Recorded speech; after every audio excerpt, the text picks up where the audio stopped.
What's up, you fucking cunts? Make sure to subscribe to watch us collab with famous celebrities like Justin Bieber, Travis Scott, and Drake. So subscribe. Fucking subscribe. What's up, ladies and gentlemen? So for today's reaction video, we are reacting to teens' deeper secrets. Now this video is kind of deep, so let's just watch it. Hey everyone, I just wanted to say a quick thank you to all our good Alright. to be surprised, interested, enjoy it. Okay. In my school, a girl wanted to commit suicide. A lot of people, including myself, were laughing because we thought that she was joking. She ended up No doing man, no one I jokes regret. about starting off very hard.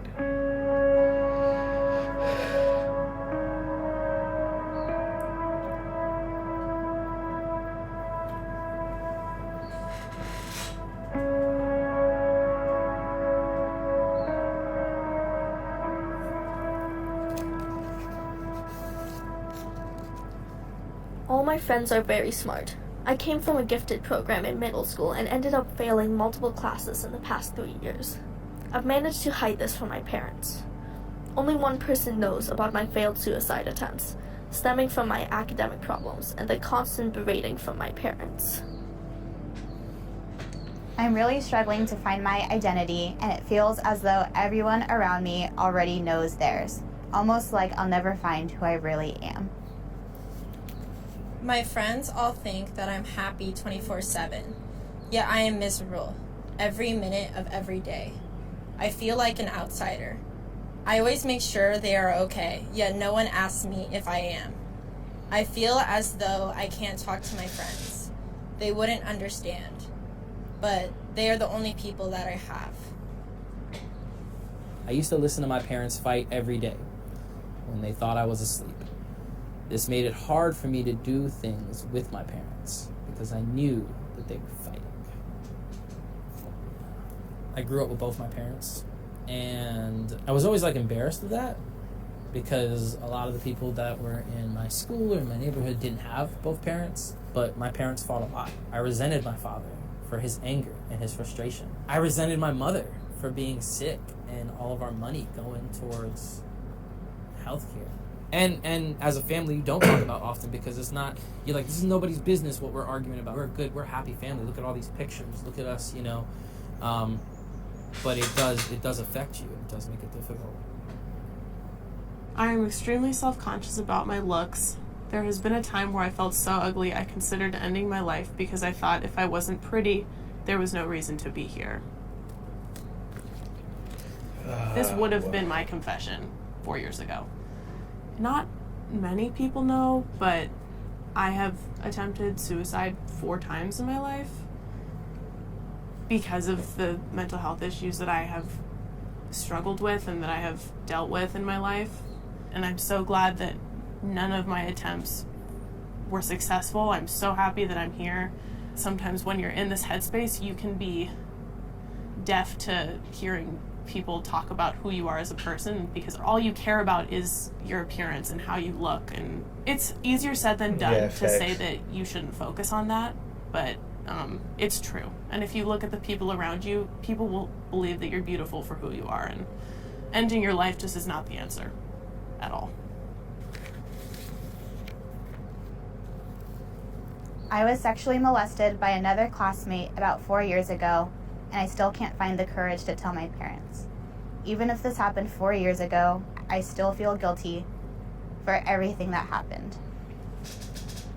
The victim is feeling guilty. I was That molested shouldn't growing up, happen. and so I know that there is a lot of shame that you can carry, but the longer that you hold that in Not and you don't fair, talk to man, someone yes. about that guilt and that shame, it's going to consume you. Even if you feel like you're managing it okay, it can turn into anxiety. It can haunt you in the night, and you have to talk to somebody about that. I know that there's a lot of fear, especially about being believed and how people will react, but I believe you, and it is not your fault. Whenever my parents compared me to other kids because of how much better they are, I think of wanting to vanish or run away because they deserve a better child. Yeah. And that hit deep. Oh, okay. I should read this out loud, sorry. I bullied my transitioning best friend until he killed himself. After he died, I felt terrible. I couldn't sleep, couldn't eat, and to this day carry the burden of his death on my shoulders. I regret it, but I never told anyone. It started in 7th grade. I was bullied, extremely insecure, simply just not happy. I had been cutting, starving, whatever I could do to punish myself for being me.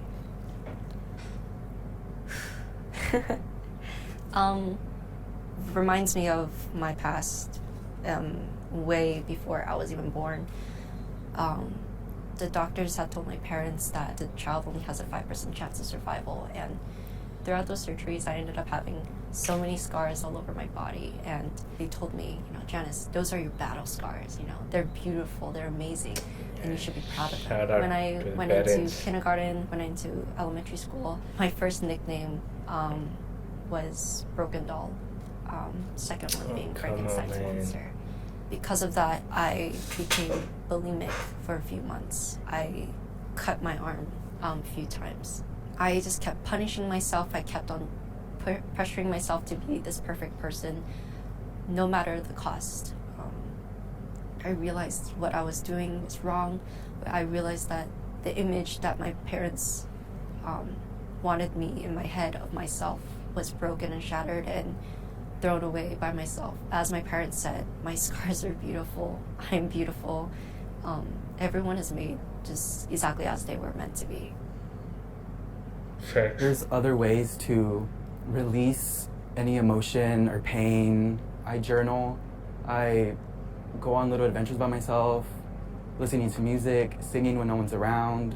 Crying is one of the biggest ones. You won't be 13 forever. Your relationship will change with your parents. Their relationship with themselves and with their own traumas will change and adapt. They're humans. They're superhuman, often to a fault. And they care about you. And they're trying. Being okay with who you are is the most important thing. And then feeling appreciated by those around you should come second. It shouldn't be first. A lot of the people that seem like they have it all figured out probably don't. So just be patient with yourself and just keep doing things that you enjoy and discovering who you are, and know that it might take time and that you can go at your own pace. It doesn't matter where you're at right now. It's your journey. It's not anyone else's. Thank you to our brave cast who read and responded secrets, and to all the brave folks who submitted secrets. Don't forget to visit our shop. Shout out to Jubilee, man. They're changing lives. And yeah, I'm too young to talk about this. So I feel like that. So peace.